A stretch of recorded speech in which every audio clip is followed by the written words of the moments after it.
Hi friends, ಎಲ್ರಿಗೂ ನಮಸ್ಕಾರ. ಬನ್ನಿ ಇವತ್ತು ದೃಷ್ಟಧಾರಾವಾಹಿ ಸಂಚಿಕೆ ಏನಾಗಿದೆ ನೋಡ್ಕೊಂಬರೋಣ. ಈ ವಿಡಿಯೋ ಇಷ್ಟ ದಯವಿಟ್ಟು ಒಂದು ಸಬ್ಸ್ಕ್ರೈಬ್ ಮಾಡ್ಕೊಳ್ಳಿ, ಲೈಕ್ ಮಾಡಿ ಫ್ರೆಂಡ್ಸ್. ದೃಷ್ಟಿಗೆ ಮನೆಗೆ ದತ್ತ ಹೋಗಿರ್ತಾನೆ.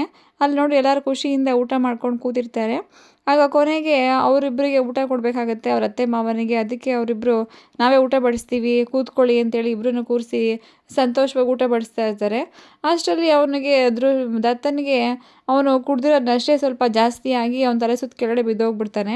ಅದನ್ನು ನೋಡಿದ ತಕ್ಷಣ ಎಲ್ಲರಿಗೂ ಗಾಬರಿ ಆಗುತ್ತೆ. ತಕ್ಷಣ ಅವ್ರನ್ನ ಕರ್ಕೊಂಡು ಸೋಫಾ ಮೇಲೆ ಮಲಗಿಸ್ಬಿಟ್ಟು ಅವಳ ದೃಷ್ಟಿ, ಅಯ್ಯೋ ಎದ್ದೇಳ್ರಿ, ನಿಮ್ಗೇನಾಯಿತು ಅಂತೇಳಿ ತುಂಬಾ ಅಳ್ತಾ ಇರ್ತಾಳೆ. ಈ ಕಡೆ ಅವರಪ್ಪ ಸೈಲೆಂಟಿಗೆ ಆಂಬುಲೆನ್ಸ್ಗೆ ಕಾಲ್ ಮಾಡು, ಬೇಗ ಅವ್ರಿಗೇನಾಗಿದೆ ನೋಡಬೇಕು ಅಂತೇಳಿ ಗಾಬರಿಯಿಂದ ಕೇಳ್ತಾ ಇರ್ತಾನೆ.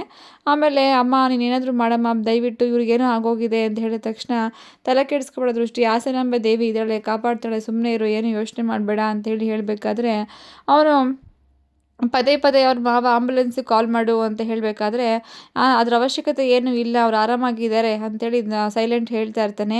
ಯಾಕೆ ಈ ಥರ ಹೇಳ್ತಾ ಇದೀಯಾ ಹೇಳು ಅಂತ ಹೇಳಿದ ತಕ್ಷಣ ನನಗೆ ಗೊತ್ತು ದತ್ತಾಬಾಯಿಗೆ ಏನಾಗಿದೆ ಅಂತ ಹೇಳ್ತಾನೆ.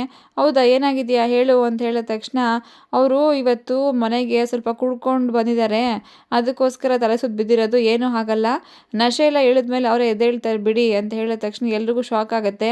ಹೌದಾ, ಕುಡ್ಕೊಂಡು ಮನೆಗೆ ಬಂದುಬಿಟ್ಟಿದ್ದಾರಾ ಇವರು ಅಂತೇಳಿ ಅವಳಿಗೆ ತುಂಬಾ ಬೇಜಾರಾಗುತ್ತೆ. ಅವಳು ನೆನಪು ಮಾಡ್ಕೋತಾಳೆ ದೃಷ್ಟಿ ಬಗ್ಗೆ, ಜೊತೆನಲ್ಲಿ ಹೇಗೆ ನಡ್ಕೊಂಡ ದತ್ತ ಅಂತ. ಅವಳ ಪ್ರೀತಿ ಬಗ್ಗೆ ಹೇಳ್ಕೊಂಡಿದ್ದೆಲ್ಲ ಸುಳ್ಳ ಅಂದರೆ ಕುಡಿದ್ಬಿಟ್ಟು ಬಂದು ಇದನ್ನೆಲ್ಲ ಮಾತಾಡಿದ್ರ ಅಂತೇಳಿ ಅವಳು ಬೇಜಾರು ಮಾಡಿಕೊಂಡು ಹೊರ್ಟೋಗ್ತಾಳೆ ಎದ್ದು. ಆಗ ಅವರಪ್ಪ ಹೋಗಿ ನೋಡೆ ಬೇಗ ಅವಳು ಹೊರ್ಟೋದ್ಲು ಅಂತ ಹೇಳಿ ಹೋದ ತಕ್ಷಣ ಅವಳು ತುಂಬಾ ಅಳ್ತಾ ಇರ್ತಾಳೆ. ಆಗ ಅವಳು, ಅಮ್ಮ ದಯವಿಟ್ಟು ನಂಗೆ ಕ್ಷಮಿಸ್ಬಿಡು, ನಿನ್ನ ಆಸೆ ಈಡೇರ್ಸೋಕ್ಕಾಗಿಲ್ಲ, ಯಾಕೆಂದರೆ ಈ ಥರ ಮಾಡ್ತಾರೆ ಅಂತ ನಾನು ಖಂಡಿತ ನನಗೆ ಅಂದ್ಕೊಂಡಿರಲಿಲ್ಲ, ಇವ್ರು ನೋಡಿದ್ರೆ ಈ ಥರ ಕುಡ್ಕೊಂಡು ಬಂದು ಇದೆಲ್ಲ ಮಾಡಿದ್ರು ಅಂತ ಹೇಳಿದ ತಕ್ಷಣ, ಅಯ್ಯೋ ಹುಚ್ಚಿ, ತಲೆ ಕೆಡಿಸ್ಕೋಬೇಡ ಕಡೆ, ನನಗೆ ಗೊತ್ತಿತ್ತು ಮೊದಲನೇ, ನಾನು ಇಷ್ಟು ವರ್ಷ ನಿಮ್ಮ ಅಪ್ಪನ ಹತ್ರ ಸಂಸಾರ ಮಾಡಿದ್ದೀನಿ, ಕುಡ್ಕೊಂಡು ಬಂದರೆ ಹೇಗಿರ್ತಾರೆ ನನಗೆ ಗೊತ್ತಿರಲ್ವೇನೆ, ನನಗೆ ಅವ್ರ ಮನೆಗೆ ಬಂದ ತಕ್ಷಣ ನನಗೆ ಅನ್ನಿಸ್ತು ಅವರು ಕುಡ್ಕೊ ಬಂದಿದ್ದಾರೆ ಅಂತ, ಆದರೆ ನನಗೆ ಹೇಳೋಕ್ಕೆ ಹೋಗಿಲ್ಲ ಅಂತ ಹೇಳಿದ ತಕ್ಷಣ ಇವಳಿಗೆ ಶಾಕ್ ಆಗುತ್ತೆ.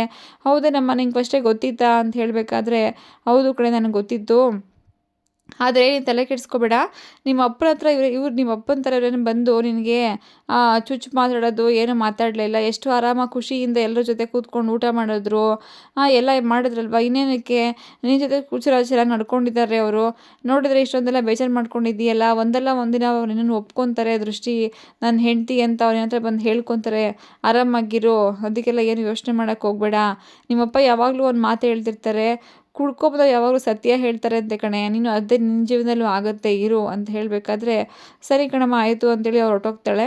ಆಗ ಇವ್ರ ಅಮ್ಮಂಗೆ ಸ್ವಲ್ಪ ಬೇಜಾರಾಗುತ್ತೆ. ಯಾಕೆ ಅಂದರೆ, ಅಯ್ಯೋ ದೃಷ್ಟಿ ಎಂಥ ಕೆಲಸ ಆಯಿತು ಅಲ್ವಾ, ನನ್ನ ಜೀವನದಲ್ಲೇ ಕುಡುಕ ಗಂಡ ಇದ್ದಾನೆ ಅಂತ ಅಂದ್ಕೊಂಡ್ರೆ ನಿನಗೂ ಅದೇ ಸಿಕ್ಬಿಟ್ಟಿದೆಯಲ್ಲೇ ಅಂತೇಳಿ ಅವರು ಬೇಜಾರು ಮಾಡ್ಕೊತಾರೆ. ಸರಿ, ಅಲ್ಲಿಂದ ಹೊರಟು ಮನೆಗೆ ಬರ್ತಾರೆ ದತ್ತ. ದೃಷ್ಟಿ ಸೈಲೆಂಟ್ ಎಲ್ಲ ಮನೆಗೆ ಬರಬೇಕಾದ್ರೆ ಅವ್ನು ನಡ್ಕೊಂಬರೋಕ್ಕೆ ಇನ್ನೂ ಕಷ್ಟಪಡ್ಬೇಕಾದ್ರೆ ನಡ್ಕೊಂಬರೋಕ್ಕೆ ಹಿಡ್ಕೊಂಡು ಹೋಗ್ತಾನೆ ಅವನು. ಆಮೇಲೆ ಬಿಡು ಪರವಾಗಿಲ್ಲ, ನಾನು ಹೋಗ್ತೀನಿ, ನನಗೇನು ಆರಾಮಾಗಿದ್ದೀನಿ ಅಂತೇಳಿ ಅವನು ರೇಗ್ತಾ ಇರ್ತಾನೆ. ಅಲ್ಲಿಂದ ಹೊರಟ ತಕ್ಷಣ ಮನೆಗೆ ಬಂದು ಸರಿ ಅವನು ರೂಮ್ಗೆ ಹೋಗಿ ಯೋಚನೆ ಮಾಡ್ತಾ ಇರ್ತಾನೆ.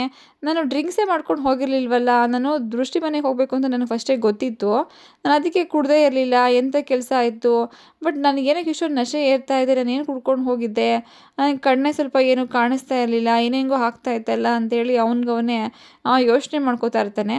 ಈ ಕಡೆ ದೃಷ್ಟಿ ಅಡುಗೆ ಮನೆ ನಿಂತ್ಕೊಂಡಿರ್ತಾಳೆ. ಅಲ್ಲಿ ಹೋದ ತಕ್ಷಣ ಅವಳು ಶರಾವತಿ ಇರಬೇಕಾದ್ರೆ, ಏನಕ್ಕೆ ಸ್ವಲ್ಪ ಗಾಬರಿ ಆದಲ್ಲ, ನನ್ನ ಕಂಡ್ರೆ ಅಷ್ಟೊಂದು ಭಯನಾ ನಿನಗೆ ಅಂತ ಕೇಳಿದ ತಕ್ಷಣ, ಅಯ್ಯೋ ಇಲ್ಲ ಅಮ್ಮೋರೆ, ಏನು ಭಯ ಇಲ್ಲ, ಸ್ವಲ್ಪ ಗಾಬರಿ ಆಯಿತು ಅಷ್ಟೇ ಅಂತೇಳಿ ಕೇಳಬೇಕಾದ್ರೆ, ಇದನ್ನೆಲ್ಲ ಸ್ವಲ್ಪ ಹಾಗೆ ಇಟ್ಕೋ, ನಾನು ನೋಡಿದ್ರೆ ಭಯ ಪಟ್ಕೊಳ್ಳೋದು ಎಲ್ಲ ಇಟ್ಕೋಬೇಕು ನಿನಗೆ, ಮುಂದೆ ಇದಕ್ಕೆಲ್ಲ ಉಪಯೋಗ ಬರುತ್ತೆ ಅಂತ ಹೇಳ್ತಾಳೆ. ನೀನು ಅಂದ್ಕೊಂಡಿದ್ದೆ ಅಲ್ವಾ, ಅದು ದತ್ತ ಇವತ್ತು ನಿಮ್ಮ ಮನೆಗೆ ಬರ್ತಾನೆ, ನನ್ನ ಜೊತೆ ತುಂಬ ಚೆನ್ನಾಗಿ ಕಾಲ ಕಳಿಬೋದು ಅಂತ ಆಸೆ ಇಟ್ಕೊಂಡಿದ್ದೆ ಅಲ್ವಾ, ಅದ್ಯಾವುದೂ ನೀನು ನೆರವೇರೋಕ್ಕಾಗಿಲ್ಲ ಅಲ್ವಾ ಅಂತ ಹೇಳ್ತಾಳೆ. ಇದಕ್ಕೆಲ್ಲ ನಾನೇ ಕಾರಣ ಅಂಥೇಳಿ ಅವಳು ಹೇಳಬೇಕಾದ್ರೆ ಇವಳಿಗೂ ಸ್ವಲ್ಪ ಅದ್ರ ಬಗ್ಗೆ ಬೇಜಾರಾಗುತ್ತೆ.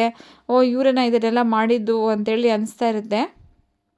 ಇಷ್ಟೇ ಅಲ್ಲ ದೃಷ್ಟಿ, ನಿನ್ನ ಜೀವನದಿಂದ ದತ್ತನ ಎಷ್ಟು ಬೇಗ ದೂರ ಮಾಡ್ತೀನಿ ನೋಡ್ಕೊ, ನಂಗೆ ಅಷ್ಟೊಂದು ಕಷ್ಟ ಆಗಲ್ಲ ನೀವಿಬ್ಬರನ್ನ ದೂರ ಮಾಡೋದು, ಏಕೆಂದರೆ ದತ್ತನಿಗೆ ನಿನ್ನ ಕಂಡ್ರೆ ಸ್ವಲ್ಪನೂ ಪ್ರೀತಿನೇ ಇಲ್ಲ, ಅಂಥದ್ರಲ್ಲ ನಿನಗೆ ಇಷ್ಟೊಂದು ಕಷ್ಟಪಡೋಕ್ಕಾಗಲ್ಲ ನಾನು ಅಂತ ಹೇಳಬೇಕಾದ್ರೆ ಅವಳು ಹೋಳಿಗೆ ಎಲ್ಲ ಕೊಟ್ಬಿಟ್ಟು ಹೇಳ್ತಾಳೆ, ನೋಡು ನಿಮ್ಮದು ಪ್ರೀತಿಗೆ ಇಷ್ಟೊಂದು ಸುಳ್ಳು ಮೋಸ ಇಟ್ಕೊಂಡಿರೋ ನಿನಗೆ ಎಷ್ಟಿರಬೇಕಾದ್ರೆ, ನಾನು ನಿಯತ್ತಾಗಿ ತುಂಬ ಇಷ್ಟಪಟ್ಟು ಪ್ರೀತಿ ಮಾಡಿರೋಳು ನನಗಿನ್ನು ಎಷ್ಟಿರಬೇಕು, ಅದು ಹೇಗೆ ತಾನೇ ಇದನ್ನೆಲ್ಲ ಸೋಲಿಸು ಅಂಥೇಳಿ ಅವಳಿಗೆ ಸವಾಲು ಹಾಕ್ಬಿಟ್ಟು ಹೊರಟೋಗ್ತಾಳೆ.